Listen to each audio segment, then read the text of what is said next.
right, all right. Hey there. Welcome to the Bald Truth Leadership Podcast, a place where you get the straightforward, no-nonsense, no-holds-barred ideas on leadership and growth, both personally and professionally.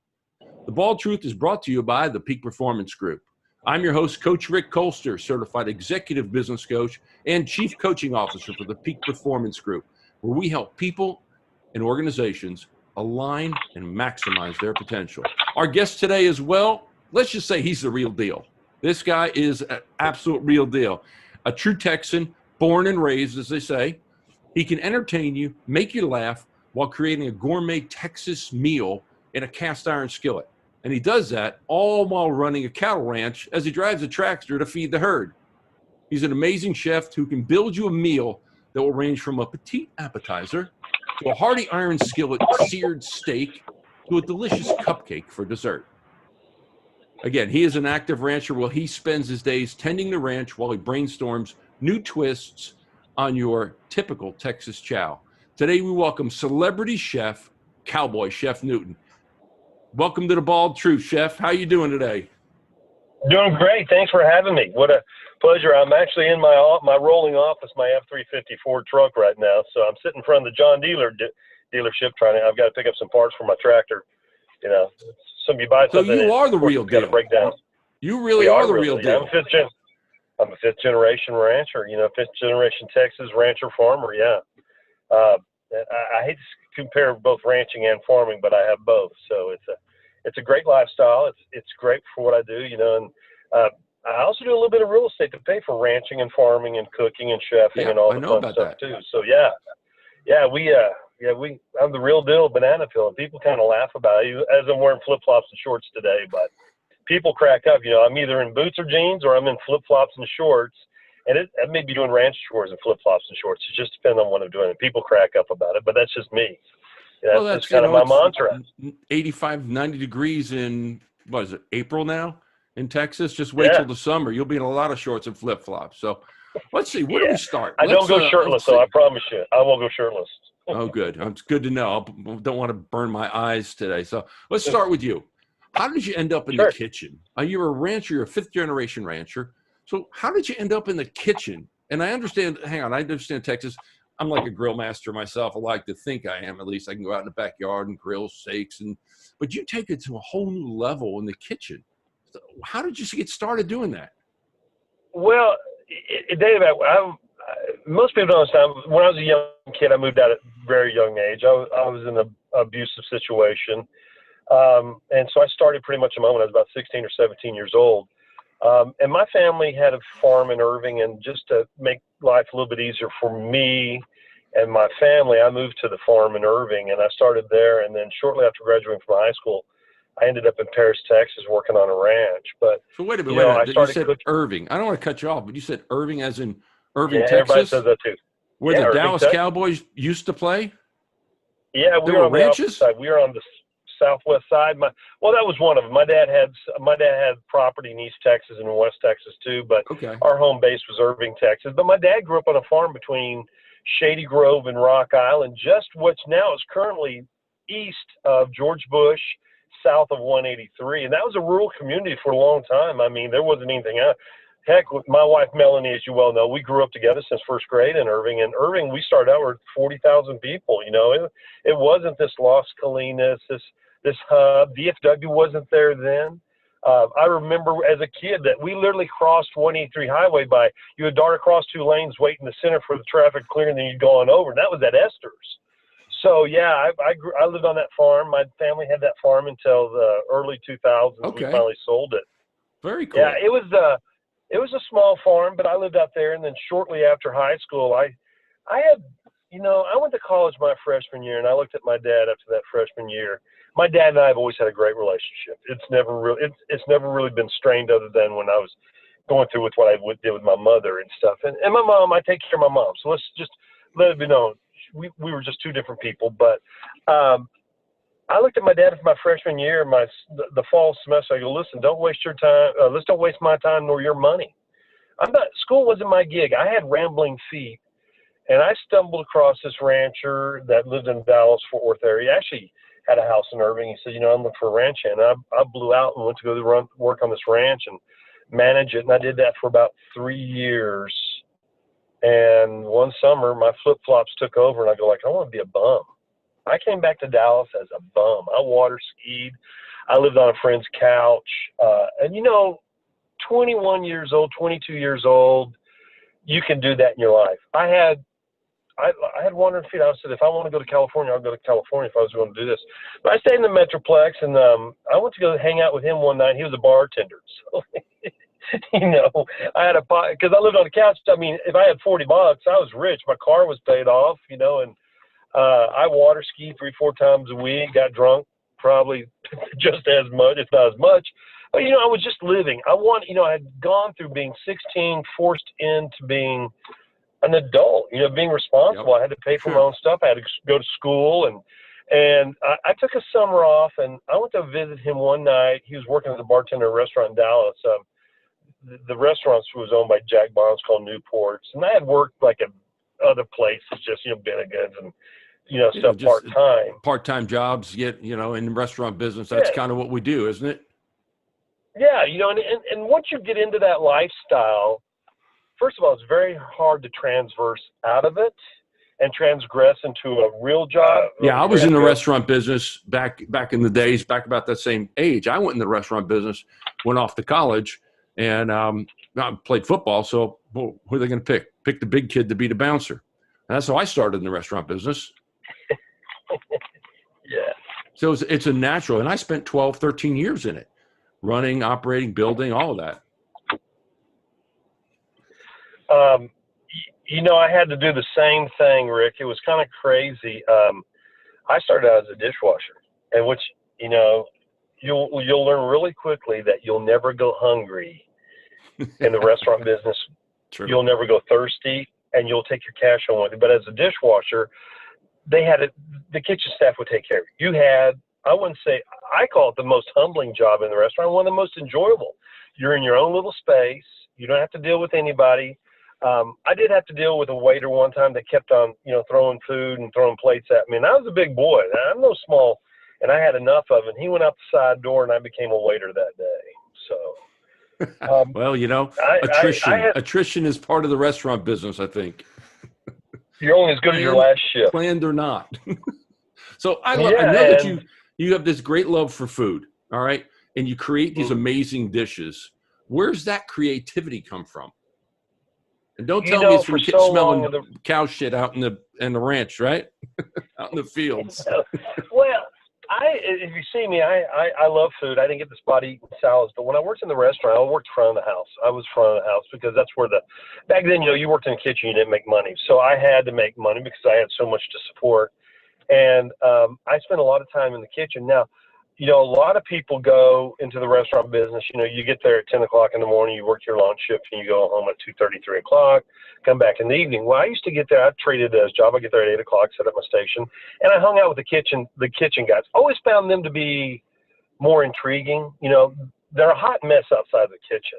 But they're assassins when they work in the kitchen, man. Putting that food out under heat and pressure and timing. And I always thought, and so I used to watch. And then as I worked for Jack Baum, I worked for a lot of other great restaurants and restaurateurs. You bounce around, and I kept one job at one place and worked at another place that, fill your hours. And so I just started hanging out, learning how to cook that way, really watching what they made, enjoying the food. And I enjoyed the food part of it so much that, the preparation, I just started learning and studying. I did an apprenticeship basically by just hanging out in the kitchen. I'm talking about the Mansion, Ruth Street Cafe, Baby Ruth. I worked Gershwin's, Those Houston. Are some big names. Those are some big names, fine dining too, here in the Dallas area. For Jack Baum. Yeah, and Jack Baum, I worked with him at Hamptons and Newports, and he bought out the Sam's Cafes. And then I moved to Phoenix for him with Sam's Cafe. And, and I tried to leave the restaurant business and to get into as my parents used to say, a real job. But it is a real job. Where else in the world can you have a job that you don't have to take your work home with you? You don't have to, I say you don't have to study. At the end of your shift, you're done. You're not worried about reports unless you're in management. But once you left, you were done. And you know what? You want to take a vacation, just get your shifts covered and go. There wasn't this what I call corporate toxic relationship. And I still love the restaurant business. If it was up to me, I'd probably own a restaurant right now. My wife would probably kill me. My kids would kill me. Oh, I know it. Excuse me. Bless you. But go ahead. Thank you. And it's just it's a love-hate relationship. Either you like the restaurant business or you don't. Yeah. And ranching is a lot of the same thing. I was in it for 13 years, and I built, operated restaurants, nightclubs, and did that. I finally got a real job back after 13 years of that. Getting married always helped do that. Some of our listeners may not know that you competed on the show MasterChef. Now, yes. So what my question is, and I get to watch it because I love cooking shows, and the wife and I, Brenda and I, we watch cooking shows all the time. I mean, that's her go-to. But I have a question. What possessed you to want to be on the MasterChef and get Gordon Ramsay all jumped up in your stuff, yelling at you, screaming at you, because that's what he's known for? I mean, what was that experience like, being around him, being around the show? Tell us a little bit about that. Well, it's a little crazy, and I'm going to back up. What happened was in 2015, I had a stroke. December of 2015, okay. I had a stroke. And the previous spring, I tried out for a show on NBC. A friend said, "You're going to go try this. This is you. This is you." It's called Food Fighters on NBC. And I went through the whole process. I got to where I was almost leaving for LA, and I got bumped. And the NBC lawyers bumped me for someone else. And it's a very not political thing, but they want a balance of people. So I said, all right, hey, off the bucket list. Well, on January 2nd of 2016, I went into the hospital. And they crashed me when I got to the hospital, almost killed me. And I ended up coming out of that. So I'm in the hospital 8 days. And while I'm in there, I get a phone call. And it was the casting director for Food Fighters had moved over to MasterChef. She goes, "I want you to try out for the show." I go, "Hey, I'm in the hospital. I just recently had a stroke, and I've got some things going that I'm doing right now, and so I'm in the hospital." She goes, "That's okay. It's not till April. Get well. I'll talk to you then." Wait a minute. She called me. A stroke. It's just a couple months away. Yeah, that's Hollywood for you, right? What's crazy about it was rub some dirt on it, brother. Yeah, well, hey, great. Yeah, spit on it. We're okay, man. Yeah. And so I go, all right. And when you came out of the stroke, I looked at Melanie and I said, we were living in Fort Worth. We had a house in Grapevine in Fort Worth. I go, I'm done. I'm moving to the ranch full time. I'm done with this life.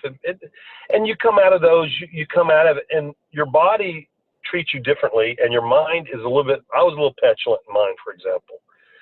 So they said in April, you're going to go do it. It's about this time of the year. And Melanie and I were on the ranch, and I was cutting wood that day. It was a rainy, nasty, cold day. I had a hoodie on, I had a cowboy hat, boots, and jeans that day, not flip-flops and shorts. And I was cutting firewood, splitting wood, cleaning up stuff. And she came, she goes, "Are you going to go for our thing?" And I said, "Listen, I don't know." She goes, "I don't care if you go or not, but don't ever bitch about not going and having regret." And I said, "Well, I don't really have anything. We just moved in this house. We had the old pots and pans that, that they left from the people that had it. They're sure died off, and we got the corian plates and stuff. I don't have." She goes, "You got a pork chop in there. You got tortillas and some chicken. Go figure it out." I'm like, all right. So I went in there and made. She's a tough woman. She is. She's 5 foot nothing and just full of spit and anger. She's a Southern Baptist girl, but when she cusses at you, you take heed. You know what I mean? She doesn't cuss often, but when she does, there's just some factual things come out when she says it. It's very, as an adjective, it's very descriptive and pointed at what you should do. And so I had some pork chops that I were brining that I was going to grill that night. She goes, "Go do something with them." So I went in, I tenderized them, flattened them out, and I chicken fried them. And I made jalapeno chicken fried gravy, cream gravy. Already. And I had those I know. I had some roasted chicken and some tortillas.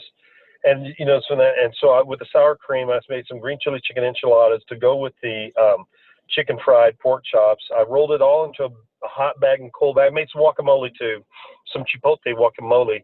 Loaded up in a cold bag, hot bag, and I had to drive to downtown Dallas from the ranch. Now, understand, I'm 80 miles the other side of Fort Worth, from Fort Worth, and then I had to drive into Dallas. So I packed everything up in hot bags, cold bag, loaded up my truck, drove in.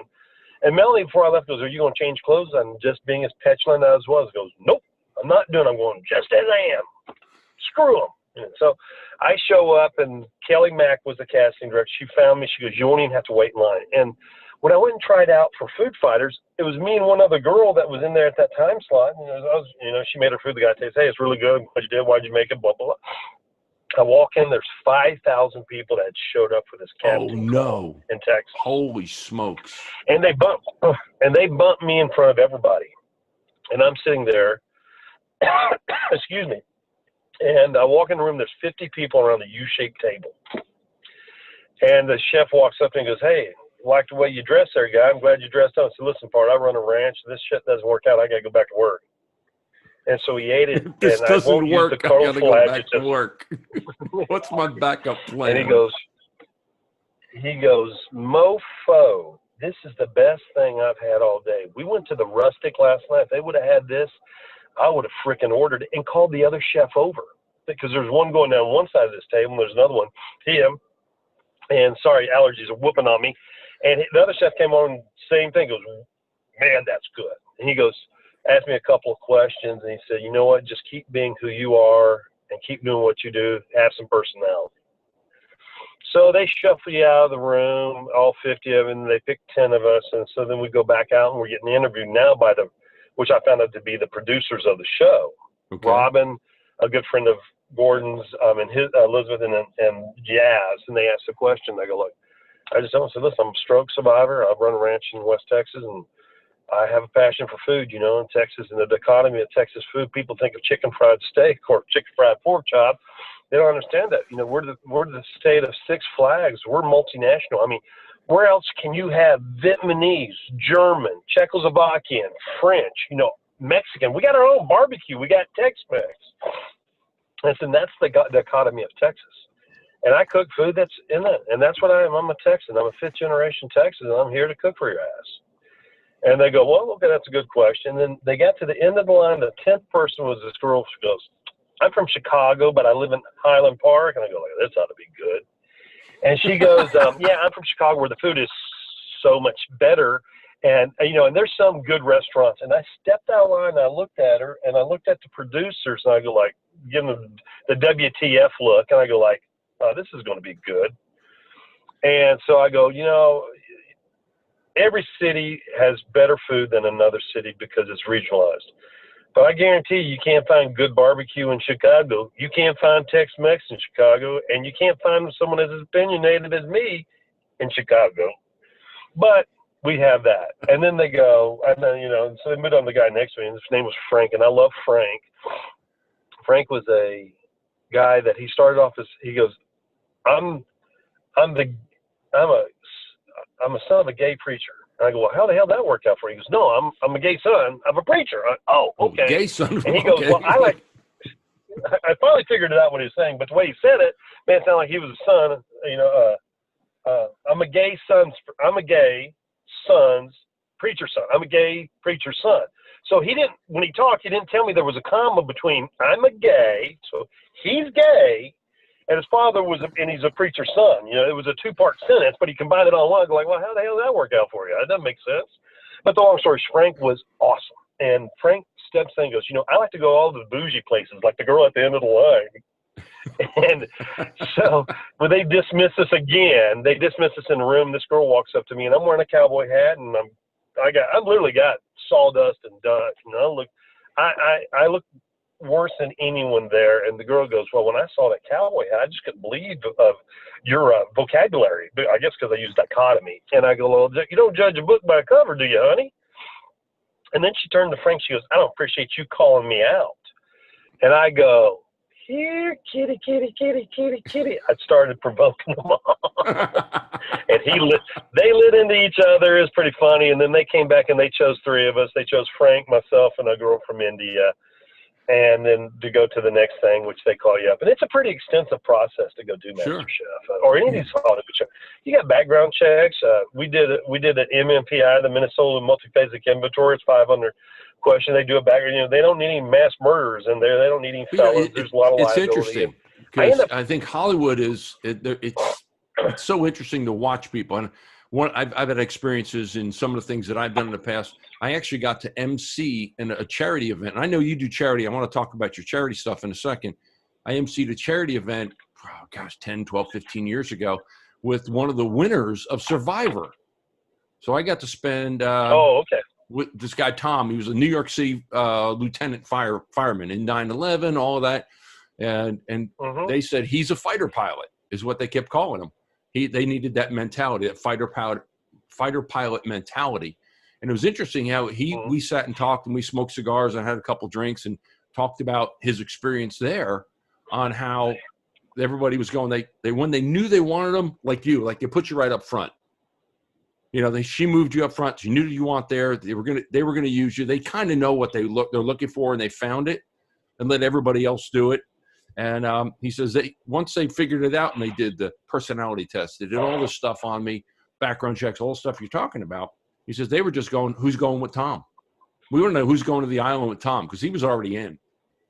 And I love that. Well, yeah, it was kind of crazy. I was sitting at the table, and this tall, handsome black guy was sitting down there, and his name was Tony Lloyd. And Tony said, "Man, I could tell you're going to Hollywood. I know you, buddy. You're going to Hollywood." And and I got through that test. I got through the background check. I got through which I don't know how the heck that happened. And then I got through the MMPI, which is a personality. Yep. See if you're honest stuff. I got through that one, and then they also did a medical test on you and all that. So I've got through all that, and then about July of that year, I got a phone call that said, "Hey, you're going to Hollywood. Pack up." And I said, "Wow." So they want me to pack up as if I was going to be gone 4 months. And 4 months? They want me to bring my attire. Yeah, 4 months. And they want me to pack my attire of boots, jeans, and cowboy hats and my clothes to take with me. So this is like 3 bags of stuff, 2 hat boxes, show up at the airport at 4 o'clock in the morning, fly to LA, get there, they unpack you, and they get you loaded up in a van. They have, they find you, get you in a van, and then they pull over to a McDonald's. You've been up since 4 in the morning, and they go like, I go, "Great, we get something to eat." They go, "No, give us your phone." They take your phone away from you. Oh, and really? You're sequestered. Yeah, you're sequestered. And so I was gone till October, from July to October, and Melanie, I got about 10 minutes a week to talk to Melanie until I had a meltdown about halfway through. So listen, I had 6 kids. I got a ranch. I got a sick father. I've got businesses I run, a real estate business, or rental properties. I need more than 10 minutes. And they obliged. They got through enough where they got rid of, I like to say, the riffraff or the minutia. Sure. To where they could use me. But, when you get there, you kind of got a handler. You got handlers that, take you. Like, you're going out. If you go to the mall, you got a handler, a guy that's going to be your bodyguard. And Tony Lloyd was one of mine. And we had a great rapport. We used to call each other mofo, but we didn't use mofo. We used the other part of that. the full part. I had 4 pretty much handlers I dealt with all the time. Lamar Baker, Tony Lloyd. I had JP, and then there was a girl that actually went to TCU. And so wherever you go, they always kept you with one of them. So, we'd go to the mall or something like on Sunday when we didn't work, we'd go to the mall. They would, you'd have this. And so I had some pretty cool times, and they protect you. We were sitting in Santa Monica, for example, filming, and a lady came and started taking my picture. And I go like, because you can tell they're filming something because they have all the movie trailers out there. And I go, "Hey, don't take my picture." I go, "Don't take my picture if you would, please." She goes, "I'll take a picture where I want." Well, Tony came up there and goes, "Ma'am, you don't need to take a picture." She goes, "I can take the picture where I want." I go, "Ma'am, I can beat your husband's ass too." And it stopped.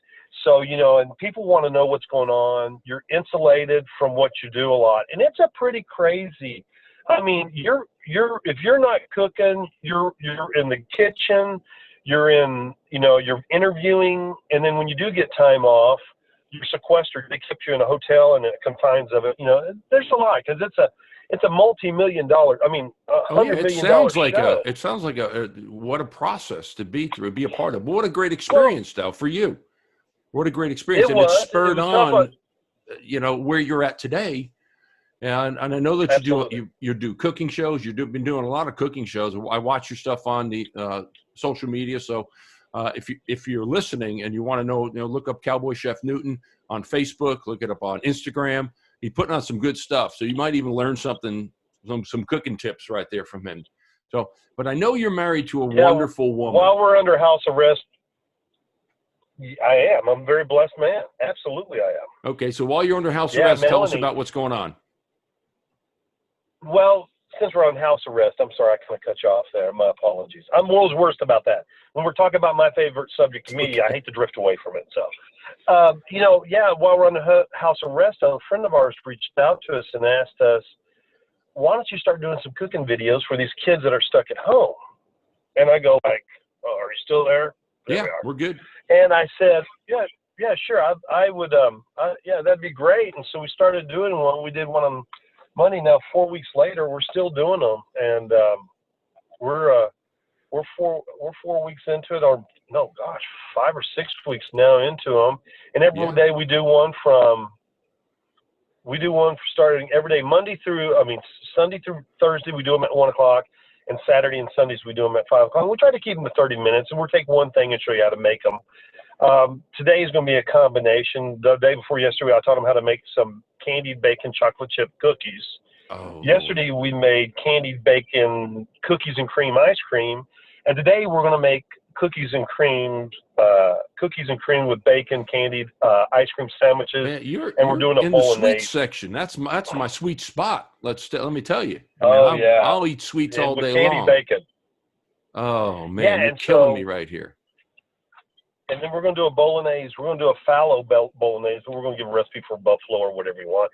But that's another thing. We're taking stuff that you have in your house or that you should have in your pantry and coming up with creations of it. So you're actually, it's a public service, kind of a public service now, teaching kids. I love the fact that you're reaching out to these homebound kids, because for those that are listening, we're right in the middle of this COVID crisis. We've been sequestered since March. It's the end of April right now. And we're sitting here. We're still under house quarantine. I think Dallas County is still middle of May sometime. And so it's good that we're doing it. We're doing the same thing. We're finding stuff to cook here at the house, finding new creative ways to do that. Hell, we're finding new ways to do business. I think that's all. I love the fact that you're giving back to these homeschool kids are now being homeschooled. So I know you don't have any kids at home right now, but all these, it gives them. Yeah, thank you. I'm an empty nester as well, so I get that. But at the same time, you're putting this out there, and if these kids might find that love like you did, that passion for cooking, for being creative, I think this opens a whole thing about creativity for children in the area of food preparation. Well, I think nowadays, when I was growing up as a kid, you learned how to cook 3 ways. You worked in a restaurant and did apprenticeship or went to school. You went and got a cookbook, or you watched your mother and aunts and grandmothers and that cook, and that was the way. You got a library card. And that's how you did it. Now they have all this thing. So, and cooking now is, used to be, I hate to say it this, and I'm not being a misogynist by saying this, it used to be women's work, for a long time it was considered. But man, I tell you what, when I was broke, when I first got in restaurant, I didn't have a lot of money. I told you I was a bum, and you could cook for a girl at home.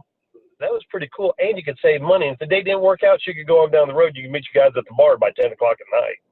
And so that was kind of I know that feeling. Lived it. Yeah, I know. If I had $1 for every dollar I spent in bars, I'd be a multimillionaire. But, it is what it is. But, the kids now are doing it, and it's fun. They have these culinary programs in these high schools. I work with Granbury, Rio Vista, Lycan, Santo, and, working with these kids in these culinary programs. They have these kitchens in these high schools that are pretty dang incredible, man. I mean, it's incredible. And I think it's a great way, with so many kids not having, you go to a college and they come out and jobs are eliminated, and, it's something always great to fall back on. You'll do it the rest of your life. I used to joke, if I had to play football or golf in high school, I had to pick one of the two, I would have played golf, because you could do it the rest of your life, because my knees really suck right now, And so that's kind of the way I look at this cooking thing. You can do it for the rest of your life. And working with the kids are fun because they're like sponges, and it's amazing. The person that had us do this, get it started, was Amy Hamilton, her 2 boys. And Amy has some challenges with gluten and dairy, and these kids of hers, now they're 12 and 13, or 12 and younger, excuse me, that they have now taken the recipes that I've done and they've adapted them to their mother's diet. To make them gluten-free and gluten and dairy-free. Wow, that's interesting. Yeah. And when you make a cookie and ice cream, I got to see what these kids will do because they know how to do it. They're using coconut milk and stuff like that. So we're going to start doing some gluten-free stuff, and we've been doing healthier stuff. I can't cook like I can't eat what I used to. I mean, I'm pushed over 200 pounds. I'm working on a diet right now, but so we have to look at eating healthier, and that's kind of a cool thing in providing them for these kids. And and my wife, I'll go to my wife, who is incredible, who really, for helping me run all these businesses, she takes the office fodder off of me, that I can get out and work on the ranch, that I can go do the cooking, that I can do the real estate without having to be bogged down with the paperwork and stuff. So that I'm so blessed with that part of it, but it keeps what we really want to do, and that's the cooking and the charity. That's what our goal is. We will always do real estate. But we want to diminish a big part of that being our majority and really get on with the cooking and focusing on the charity work. Good. Well, yeah, I noticed, checking on your website, you've got a great quote, I think, that guides you. Do what you love what you do, and deliver more than you promise. Where'd that come from? And why is that? Why did you decide that's your quote? Or, and in 20 seconds or less, where did that come from? Why is it important to you? My late father, Bo Newton, he was a taskmaster too, but he was a farmer rancher, and he worked for Texas Instruments, and he always looked at me, and I played that against him too. When I left college, I said, "Hey, I got to do what I love and love what I do and deliver more than I promise." And it was something he always said. If you're going to go do something, funny how it comes full circle. Yeah, he used to say, "If you're going to do it right." And when we were kids, we had chores to do. And when we mowed the yard, we all mowed the yard. When we cleaned the house, we all cleaned the house. We all had a duty, and you did it right, and you got it finished, and then you washed the truck, and my dad said, "Get the heck out of here. Go. I don't want to see you until dinner." And after dinner, he goes, "Get outside, and when those lights go, when street lights come on or the lights need to come on the patio, get your butt inside the house, because nothing good comes after dark." So 20 seconds, it came from my father, who always said, "Do what you love what you do, and deliver more than you promise." And it's a mantra that's a life lesson you and every kid and every adult and parent should teach their kids. Hey, if you're going to be the drug dealer, be the best dang drug dealer out there. Well, I don't know about that. There are limitations to be. You're going to get caught. Be good at what you do, whatever it is. Right. The same thing. Because I conversations, I've got my 5 daughters now, so how do we share this with our kids? I've got a new grandbaby, just was born in March. And now I've got I have a 1.5-year-old, 18-month-old grandson. Little kids are just sponges. 2 years old, 18 months, 2 years old, they're just sponges. And just how I keep thinking about how can I teach him, and what's the quote that I want to leave him with, and what's that mantra, those values that I want to leave him with. And I love what your dad did for you, although you probably, as you said, used it against him, because we're good at that as kids. You get to play that game against them. It defined my life. It defines what I do. We can all take a shortcut. And I say work smart, not hard. But like when I'm on the ranch the other day, the reason I'm sitting in front of John Deere, I deviated from something. Now I'm paying the price for it. I got a $355 parts bill I got to go get. Yeah. But it goes like when you go out and mow a yard, we were systematic. One person edged, one person mowed, another person trimmed, and then we swept up. And you wanted to do it right, because if you didn't do it right, you had to go back and do it again. And that's something you teach. And I think that, when you teach your kids, you and I are empty nesters, like we just said, we teach our kids to do it one way, and then we have a different level of teaching that we do our grandchildren, where the obligation's on them. But I expect my grandkids, like I did my kids, yes, ma'am, no, ma'am, yes, sir, no, sir, and you're going to pick up after yourself. But also, I get to feed them sugar all the time. I get to do the fun things with them. And, and part of what I want to give my grandchildren is to understand that food doesn't come from a grocery store. It comes from the chickens that we have out there. And we only have 4 chickens. And they don't nest actually, they're nesting in my work glove cubbyhole. And that's where we get the eggs. But the kids are seeing that these are where eggs come from. This is where a baby cow comes from.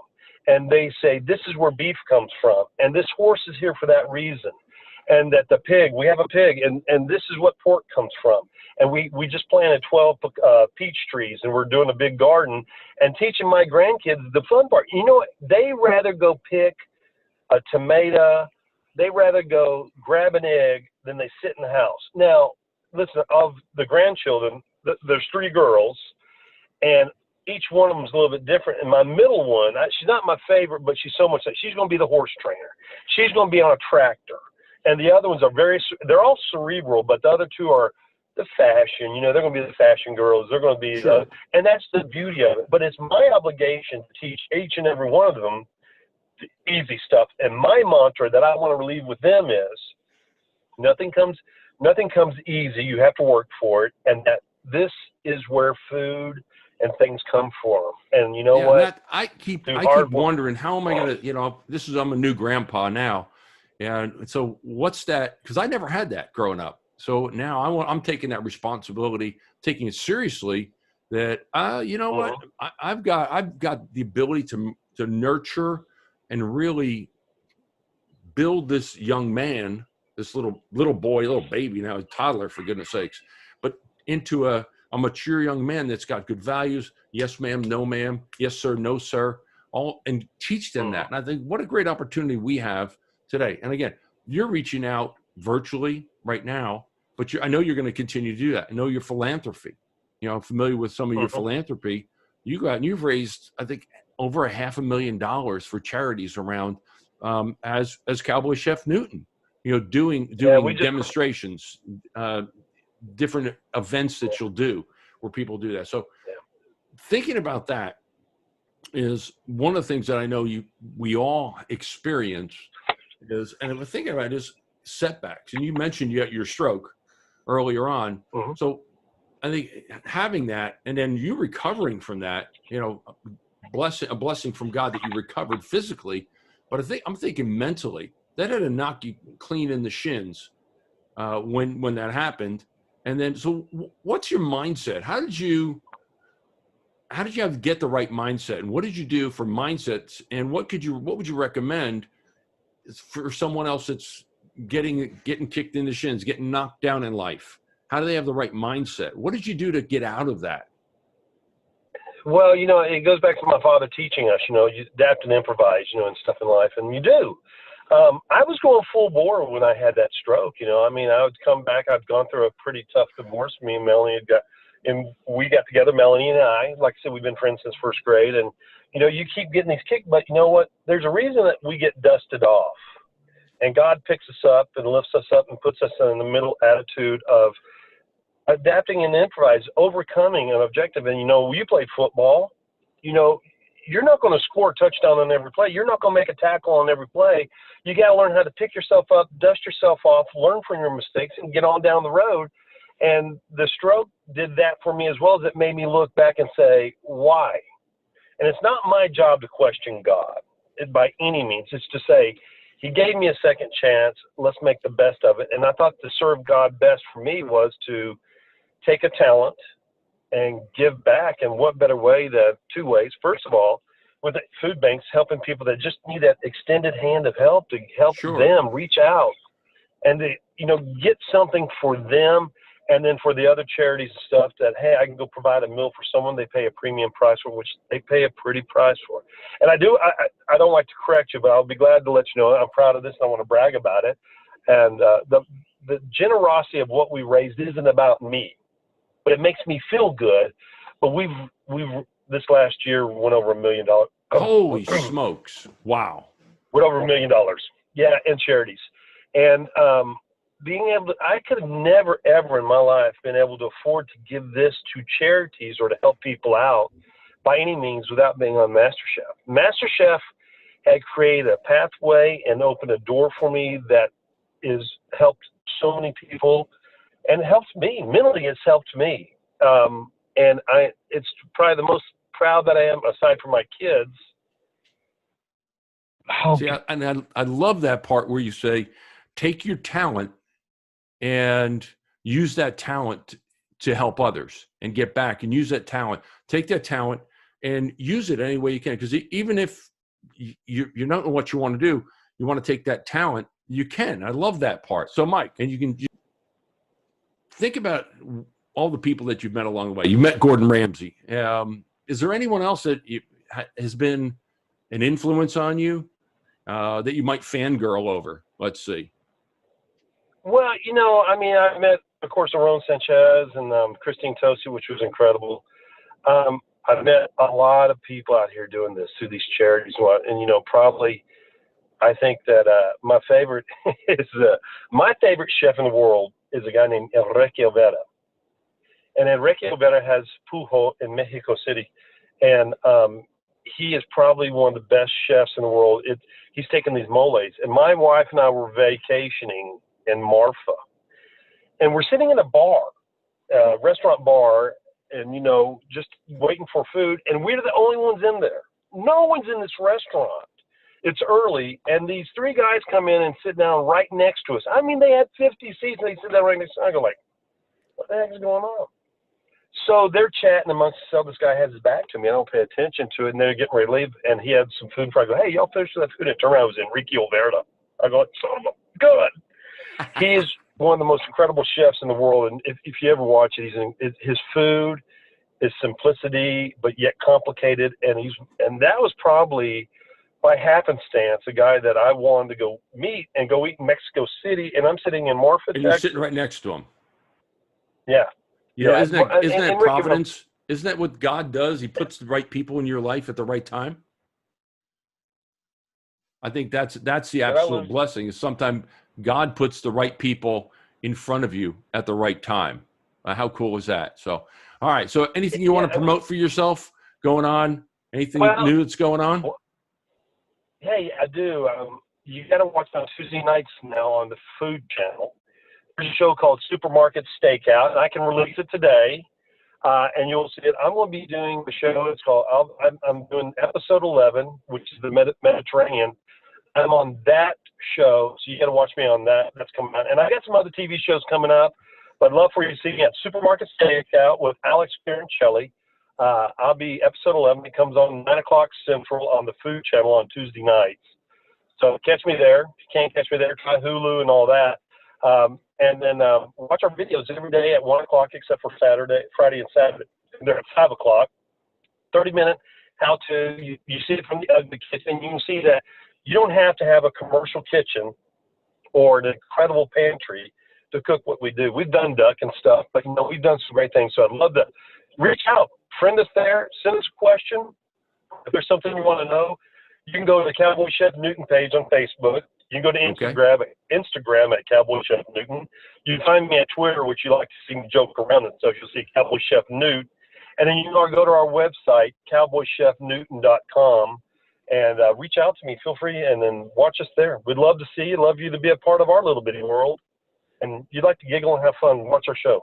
Well, I love that. I'm all about having the fun here at The Bald Truth. We just make fun of myself, make fun of the things in this world and this life. And Mike, I just appreciate you being on the show. Thanks for spending time. I know you're busy. You're getting ready to go to John Deere. And so we give a shout out to John Deere. Get your parts, get back out on the ranch working. I'm excited to see new things that are coming out. So, folks, remember to visit cowboychefnewton.com for updates, more info on how to contact and see Chef Newton in action when he's back in action. And I just want to thank you for being on the show. We appreciate it, and we look forward to seeing all the new stuff you're coming out. I'll be looking at the Food Channel because, if anything, I like to eat. So, this is Coach Rick, and you've been listening to. You got it, Mike. This is Coach Rick, and you've been listening to The Bald Truth with Coach Rick Colster of the Peak Performance Group, the company that helps people and organizations reach their potential. If you're looking for a way to grow your organization, whether it's sales, strategic planning, direction, or leadership growth, the Peak Performance Group coaches can help you do that. We use our proven business acceleration process to help you grow your business. You can reach us at 817-748-7425. Or remember, you can find us on the World Wide Web. That's www.mypotentialplus.com. And we'll set you up with the right coach. I'm Coach Rick, and that's The Bald Truth.